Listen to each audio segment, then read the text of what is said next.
Chapter 1 For the Dancing and the Dreaming.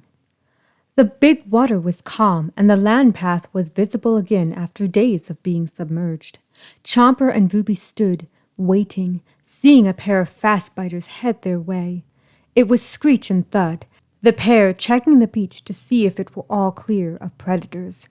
Ruby wished Chomper wouldn't worry about her so, though asking for that would be similar to asking the big water to stop moving. "Any sign of trespassers?" Chomper asked. "No, boss, ain't no sign of trouble," Screech responded. "You okay? You look a bit tired." I'm good, just, didn't get to sleep right away." "Oh, I know what that means. You two were— Ooh! Screech! Manners!" "Thank you for checking the beach out. Going ahead was kind of you," Ruby said in Sharptooth. Since they were kids, Chomper helped her learn the language, though when they were separated, she found it hard to retain. Luckily, she picked it back up, speaking Sharptooth more than Plant Eater, except when around her parents. "Shall we all try to find you some food?" "Yeah, I could use a real hunt." Screech was itching to forage beyond the island. "Screech, you're so ungrateful." "All I'm saying is, I'd like a little bit more of a challenge. Besides, seafood gets old after a while." "Right, you two go ahead and I'll catch up with you when I can." Chomper glanced from them toward Ruby, hanging back with her. "In other words, you're not going to hunt with us." Thud looked Chomper over with an arched brow. "We know you well enough, boss." Forget him. Let's go, babe." The pair turned tail and dashed off, laughing and playfully nipping at one another. With a steady expression, Chomper watched them race over the horizon and out of sight. He strode along the land path, limping due to the old wound. A cut ran along his left leg, never fully healing. The other marks went away within a few days, taking Ruby by surprise, unable to believe he healed so quickly. But Ruby wasn't oblivious and knew Chomper was hurt, but smiled and tried not to let the pain show, grunting under his breath. "Does it still hurt?" "It's a dull pain," he answered, giving her a toothy grin, not wanting her to worry. "Least the scratches are hardly visible." "Yes, must be another gift from your sky-being parents," Ruby added, finding it hard to believe he was an unknown creature. "We're almost there. It's not too far away." When they eventually reached the beach, Ruby waded into the warm water, finding a clam to eat. She swam around and found some delicious seaweed to chew on next, coming up for air and noticing he never went too far. Giving a small sigh, she placed her hands on her sides. "Chomper, you don't need to watch me like a mother to a hatchling. I can take care of myself, handle myself I can." I know, Ruby. I just regret leaving you before and the whole situation back at the Great Valley." Chomper brought it up yet again. "You seem to forget all the danger we were in back in our youth. Remember when we went to the Canyon of Shiny Stones and got caught by the flowing fire? Or how about when we ventured into the mysterious beyond to see the jumping water?" Ruby saw him smile and heard him chuckle, recalling it all too well. "Need I go on? Should I proceed to the list of dangerous adventures we went on?" "You're right, Ruby. Remember when we went to Hanging Rock? Ducky, Spike, and I went after you?" Face flushed, Chomper tapped his claws together. "In truth, I knew I cared for you long before we grew up. How you were always there. How you never looked at me with fear. Sometimes I wonder, in another life or situation, would we still be friends?" "No matter what, I'd never see you as evil. And I knew for a while, too, that I had feelings for you. When you left to befriend Sharptooth, when I couldn't find you, I thought my heart would break. I knew you were younger than me, that the age gap was great, yet in that moment I didn't care." Ruby walked out of the water, going to him. "In some way, I knew I loved you back then too." With a whistle, Chomper gazed down at her tenderly, then nuzzled his muzzle to her beak, Chomper's tail slowly sweeping back and forth with glee. Ruby noticed it and only smiled, listening as Chomper continued to whistle a merry tune.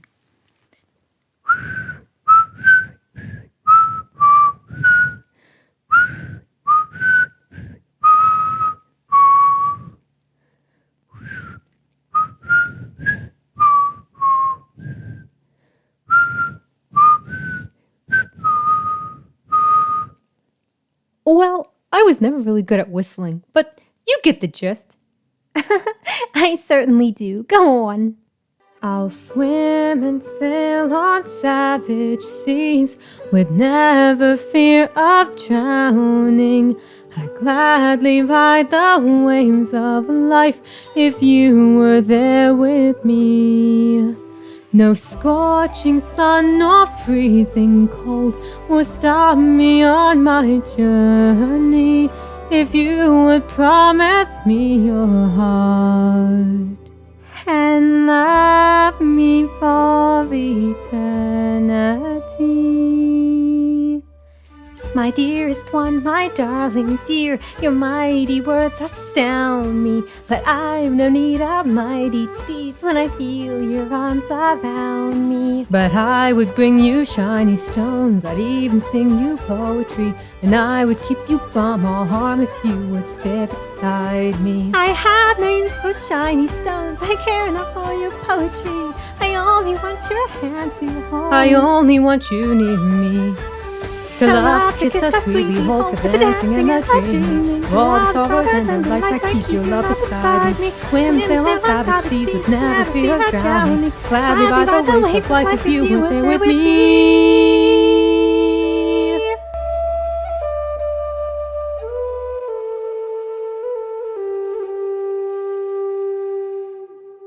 Along the slow and steady tide, Ruby and Chomper moved across the beach. They were rocks, Ruby climbing to be eye to eye with Chomper. He struggled to get up the rock, Ruby walking over his head to slide down his back.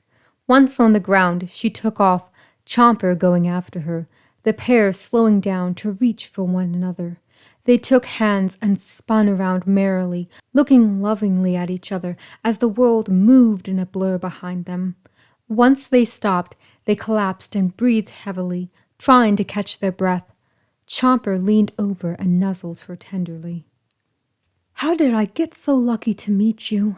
With each word spoken, he left a kiss to her neck. A mate who is smart, kind, loving, and sexy.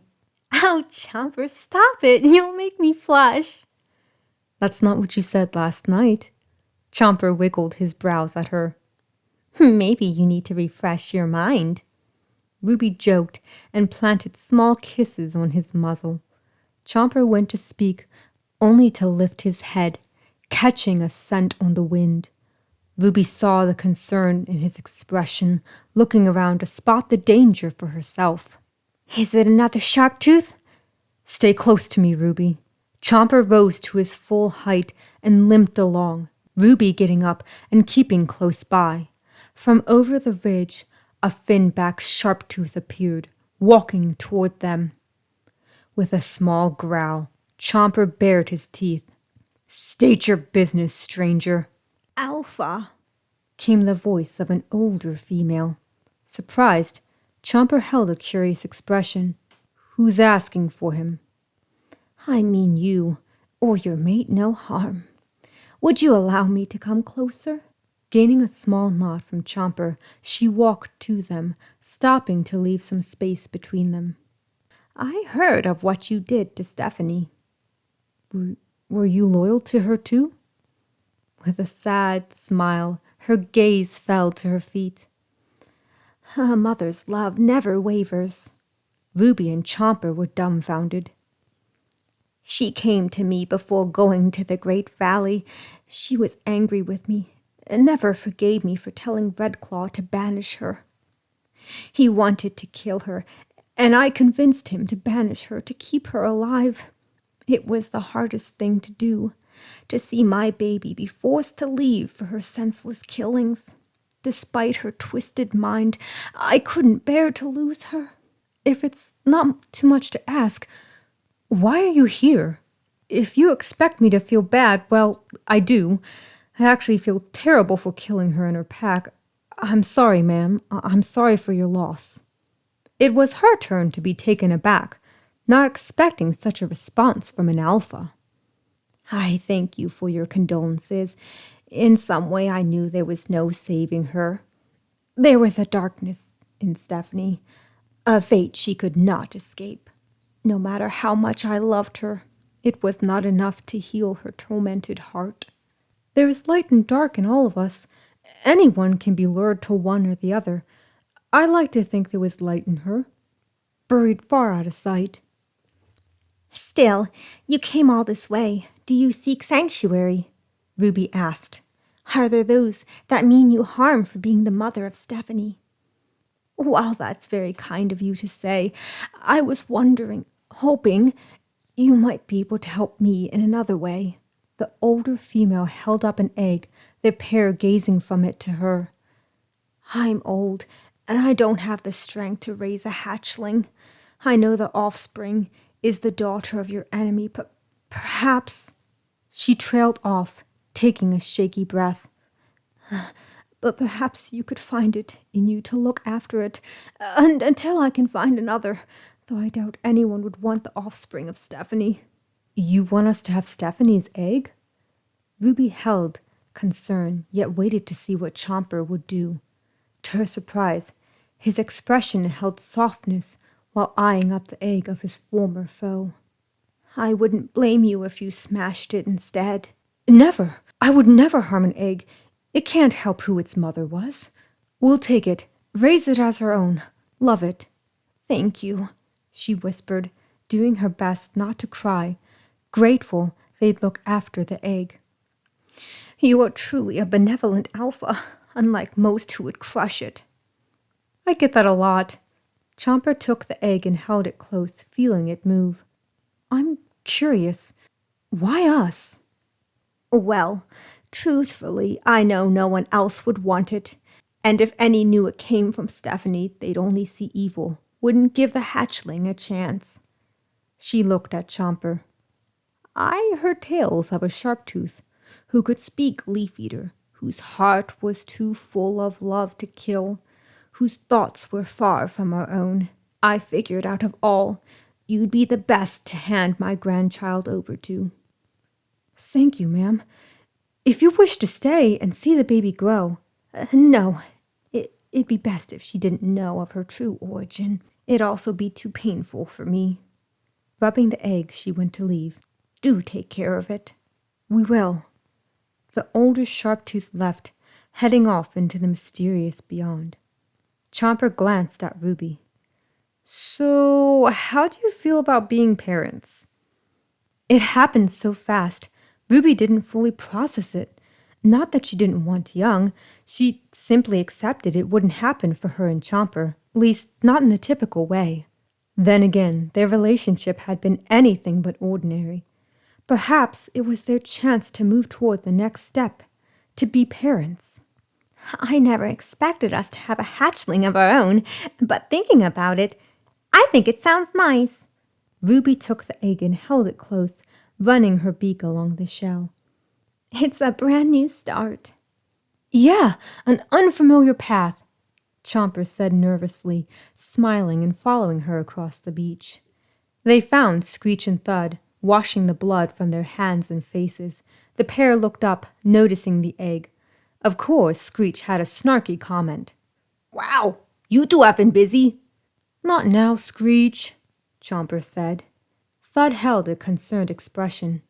I hate to be the bearer of bad news, but Mrs. Boss, you hold a fin-back Sharptooth egg in your hands. I know, Thud. I'm taking it with us. Ruby went to the land path, carrying the egg in her arms. While she went ahead, Screech and Thud looked at Chomper, who only sighed heavily and shrugged. He followed Ruby, the two sharing a confused gesture, knowing anything went when it came to the pair. With a chuckle, they trailed after them.